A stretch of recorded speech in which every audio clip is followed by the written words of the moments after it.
மனதுருகி கரம் நீட்டி அதிசயம் செய்பவரே, அதிசயம் செய்பவரே.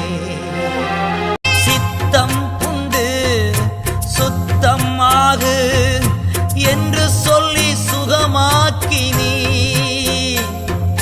சித்தம் உண்டு சுத்தமாகு என்று சொல்லி சுகமாக்கினீ. ஐயா என்று சொல்லி சுகமாக்கினீ. விண்ணப்பத்தை கேட்பவரே,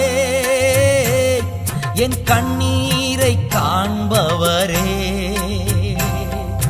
சுகம் தருபவரே. ஸ்தோத்திரம் ஏசையா, என் விண்ணப்பத்தை